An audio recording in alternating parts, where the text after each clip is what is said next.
খারাপ না মেজাজে একটু গরম কোনটা? দুইটাই। কার মানে কেন আমার জানার কেন মন খারাপ মেজাজ গরম দুইটাই কেন? কেউ কিছু বলেছে? ও মোর জ্বালা, এই দুপুরবেলা তুমি আমার এখানে দাঁড় করে রাখছো, আবার আমার জিগাইতেছো মন খারাপ কেন, মেজাজটা গরম কেন? হ্যাঁ সে কি দেখো, মানুষ ঘুম থেকে ওইটাই তো ঘরের কাম কাজ করবে, ফ্যামিলিকে একটু টাইম দেবে, তারপরে ধরো বিকেলবেলা মানে সন্ধ্যার দিকে সবাইকে নিয়ে একটু বের হবে, তো মানুষ থাকবে ধরো যে ব্যস্ততার মধ্যে। তো দুপুরবেলা হয়েছে কি তুমি মানে আমি আর তুমি ওই সময়টা থাকবো ফ্রি, ওইটাই ধরো যে রোমান্টিকের একটা সুন্দরের একটা সময়। এর জন্যই ধরো যে দুপুরবেলা তোমার সাথে দেখা করার কথা বলি।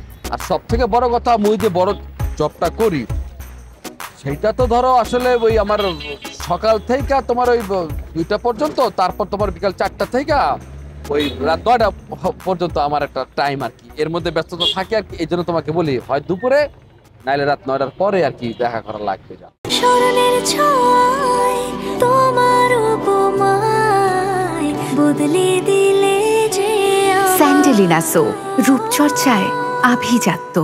আমি না তোমার হিসাবে বুঝবার পারি না, সারা জীবন মহল্লার মধ্যে দেখছি যারা ওই যে মুদি দোকানদারি করে দুপুরবেলা 2 ঘন্টা বন্ধ রেখে ঘুমাইতে যায়, আর তুমি তুমি ওই 2 ঘন্টা রেস্টে রেগাও। মানে এটা কেমন চাকরি? হ্যাঁ জান চাকরিটা কি ধরো একে তো বড় চাকরি, এর মধ্যে মুই মানে আমি হইতে আছি তোমার সুপারভাইজার, একটা দায়িত্ব থাকে না। আমি ওই 2 ঘন্টার যে গ্যাপটা ওটা শুধু তোমার জন্য, আমি তো লাঞ্চ মাঝে মধ্যে করি না ভাবি, তোমার সাথে করবো। এখন খাবা চটপটি ফুচকা? কিছু খাবো না, আমি এত কিছু জানি না। প্রেমিক প্রেমিকারে যখন সময় দেয় তোমার আমার ওই টাইমে সময় দিতে হবে। আর তুমি এত টেনশন করতেছিল? হ্যাঁ আমার খানদানি কি কম আছে নাকি? সারা জীবন বাইরে পাতলা বয়ে খাইবা, এত টেনশন করলে চলবো? আলহামদুলিল্লাহ, মানে না ওইটা দেখো, ওই যে শ্বশুর বাড়ির আদর ভালোবাসা সেটা তো আমি পাবোই, কিন্তু তাছাড়া আমি তো থাকতে পারবো না মানে চাকরিটা ছাড়া। হ্যাঁ তোমার হাজবেন্ড একজন বেকার ফ্রি মানুষ, এটা শোনাটা কিরকম? হ্যাঁ থাকবো তোমার ঘরে, খাবো তোমার ঘরে, চাকরি করবো বাইরে। বলো না কি খাবা? চটপটি ফুচকা? কাল কি বেশি খাবার না বেশি ঝালে ফুচকা?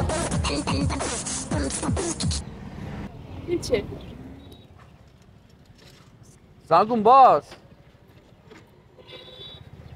মুই তো ও বাইরে গেছে সময় তো জি, ওই যে ওই আস্তে আস্তে রাস্তায় রানিং।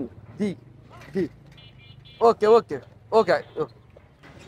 আসতেছি মানে কি? হ্যাঁ আসতে আছি মানে কি? জানোই। তুমি এখন যাবার পারবা না।